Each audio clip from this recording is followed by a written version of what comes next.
But for now, today on the Sappy Sorcerer stories, I wanted to talk about Batman. Um, Batman is probably one of the most interesting creations in all of humankind. It was created in 1939 by Bob Kane, Bill Finger, in May 1939. About 60 years later, the movie came out with Michael Keaton, Jack Nicholson, and it was directed by Tim Burton. As a child, I was exposed to this movie quite a bit, and it was between this and the sequel, Batman Returns, which I might have saw in a theater and was probably too young to see it. But between that and the Happy Meal toys, the movies, I noticed the common link. I started realizing what a director was. I was like, Tim Burton. I also happen to like Beetlejuice and Edward Scissorhands and eventually Pee Wee's Big Adventure. And I started connecting the dots because of the 1989 Batman movie. I was like, oh, I like these other movies by the same guy. Um, I followed the career of Jack Nicholson. He was one of my favorites for a very long time, and he happened to be like on the verge of new Hollywood. So I was able to get that perspective and following his career, especially with his three directed films. If you do not know, he had one called Head. Yep. No, it wasn't Head. His was Drive, they said. Head was another movie by the Monkees, or with the Monkees. Drive, he said, which interesting movie about basketball. Him being a lifelong Lakers fan, you can see that. He also did Going South, which had very big cast, and it was okay. I remember wanting to like it so much more than I did. Maybe it's due for a revisit. And then finally, he directed The Two Jakes, which was the sequel to Chinatown. And if you watch it with enough distance from Chinatown, you can really appreciate it. It's not a bad movie at all. It's entertaining. And it's interesting seeing J.J. Gittes in real time, the passage of time. It was part of a planned trilogy that Robert Towne hoped to make with Nicholson that they were going to do one later in life, but unfortunately that never happened. Nicholson has retired and Robert Towne has since passed. Anyway, we're talking about Batman, and that's my Nicholson rant. We also had Jack Palance, Kim Basinger, Robert Wool, and just a lot of these actors I'd see over and over again because I watched the movie. And the best thing about that movie was the soundtrack. The soundtrack and the animated series both, were part of the marketing machine to help promote this movie. I became a huge Prince fan because of the soundtrack. It was years later that I'm like, who did the music? And then I followed Prince's career, and then you find out how this fits into his career as well as, the whole Batman, thing. Sorry. I get really excited when I talk about Batman. A little off topic. And the Batman animated series, that would show, this was during syndication, so they'd show it every single day. And this was a new type of show that changed a lot of the rules. Each individual episode was scored, and each episode was like its own mini movie. Shows like Spider-Man and X-Men required you to have a whole season-long arc, which as I got older, I really appreciated. But as a kid, I would never know where the hell to begin because the episodes would be random. They didn't have complete series yet. And Batman was always self-contained. They did have a lot of two-part episodes, but that was kind of where it went. They did have ongoing things when you watch the show in production order, which I was able to do eventually. But the mini movies aspect, the scores, I eventually got all the soundtracks for Batman the Animated Series. I love the toys. I love the animation. I love the fact that Mike Mignola designed the Mr. Freeze and all the things that Batman the Animated Series pushed forward. And this is a character that had been around for 60 years at this point. But I can talk about all this all day, so I'm going to just try to go as much into the Batman mythology and touching different aspects. Since Batman is the US's entry, I believe, is pre-entry into World War II. Batman kind of goes through the entire 40s And I'm a huge film noir fan, and Batman would exist in the film noir world. It would just be a man in a bat suit. And that's what I really think the Batman by Matt Reeves really has done well. It's grounded the person as a man, looks like he made the suit. But if you were watching any of these movies with Robert Mitchum, you can imagine someone being Batman. As long as he didn't look too ridiculous, which he probably would have. Like years later, they'd figure out the lighting and how Batman hides in shadows, stuff like that. But Batman was at the same time that Casablanca came out. Like he was there. So I always found that pretty cool. And another thing about the 89 movie is I loved how it was marketed. Like it's one of my favorite marketing campaigns of all time. That 1989 Batman logo is my favorite. It has that design, and they continued it on to Batman Returns and Forever and Batman and Robin. And I really just like the emblem as the poster. I'm more of a fan of the high concept minimalists. Dick Tracy would copy this a year later, Jurassic Park, where you just have the logo and that's it. You know, that tells you, it just invites you in for more, and then you have the trailers, et cetera, et cetera. I can go on a whole rant about I can't stand movie posters, especially all the Avengers ones. It's just looking out how many heads there are on it. Um, you'll see how they did that in Batman Forever, Batman Returns, Batman Forever, and Batman and Robin. You had the three heads. I prefer the teaser poster to Batman Returns. Um, but yeah, sorry, very ranty today. Batman the 89 was one of my first DVDs. My mom had got me that and Beetlejuice. So when I finally started getting into the format very early, but this was those snapper cases, if you remember those. Those were the first rung releases, full screen, widescreen, pretty much a trailer and interactive menus. That was the bonus features. In 2005, when Batman Begins came out, they did special edition DVDs of the original anthology, which they've later renamed it, which is the Burton slash Schumacher continuity, which features three Batmans and two directors. The two disc special editions, I remember that was the first time I remember I need to have this upgrade. And I remember after school, it was a Tuesday, I got out and my mom took me to get the anthology. And then we got Batman Begins. And then I think we were driving home and I kind of wanted the Batman Begins two disc special edition. So went to a different Walmart, returned the one disc that I hadn't opened yet, and then got the two disc. And I would say, in terms of DVD experience of excitement, going through all five of those movies, it's just amazing. Batman Begins became my favorite after that. It took a while, but it did. But sorry, back to the 89. Batman, with its marketing and its releasing, like that image, the logos, the outfits, everything they had, they ran out of merchandise. There was actually a documentary about a guy who had a collecting problem, and it was crazy because I had a collecting problem. But I watched it, and it's crazy. Not crazy. No, it was very odd seeing someone else say what you're thinking. He had his own Batman room. It was really cool. I don't remember what it's called, but very entertaining.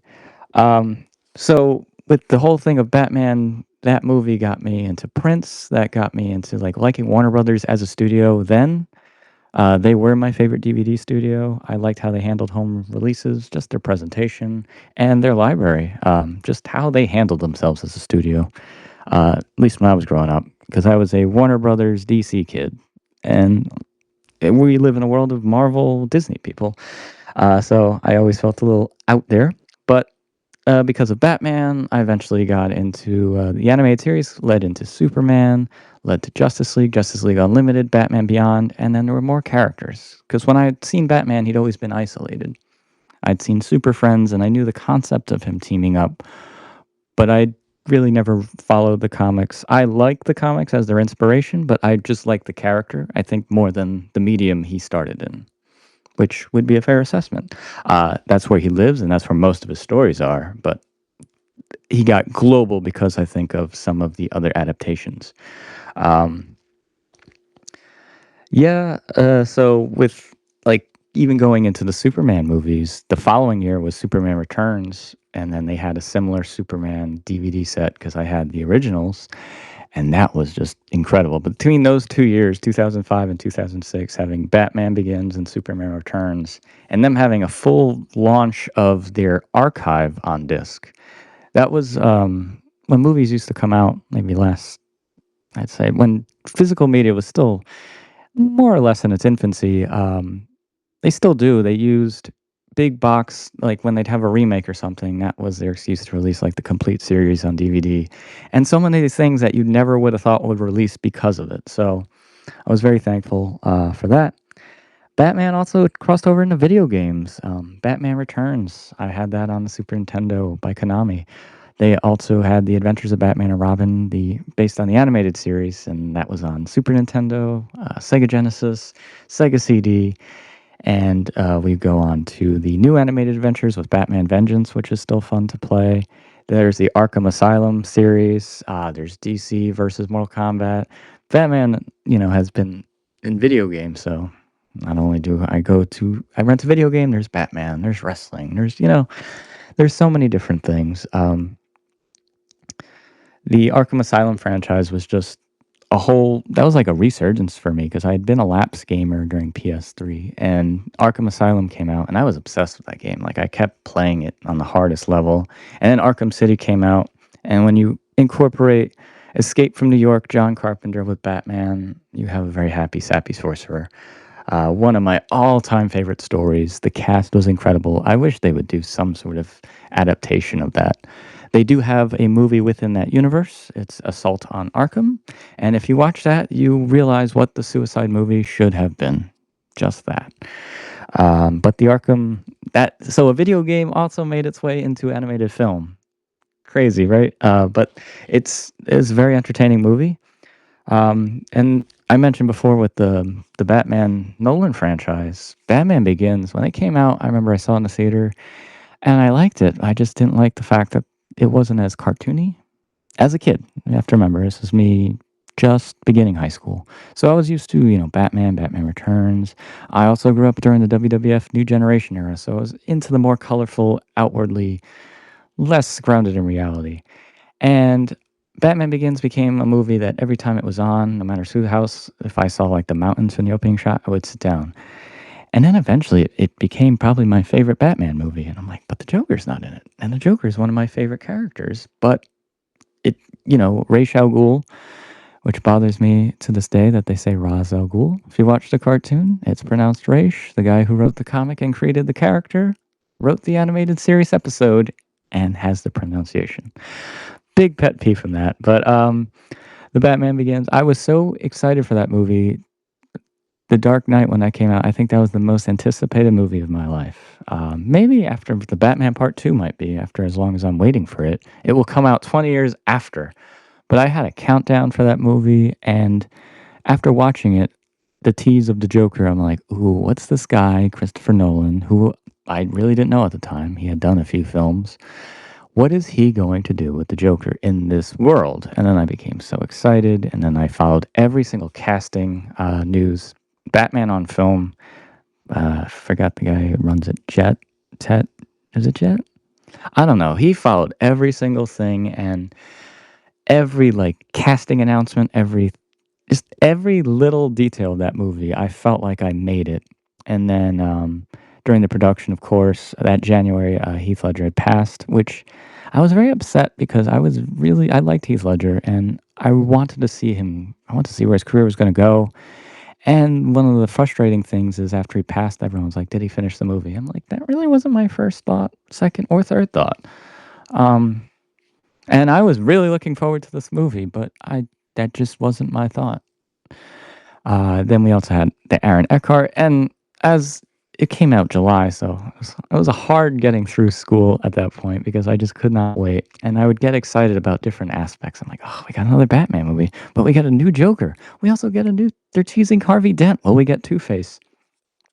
Um, and yeah, then that led to The Dark Knight Rises, which I love as a trilogy ender, but as a movie, I've grown an appreciation of it over the years. I love its scale. That's what I think it does so well as Batman Begins to Dark Knight Rises is the scale.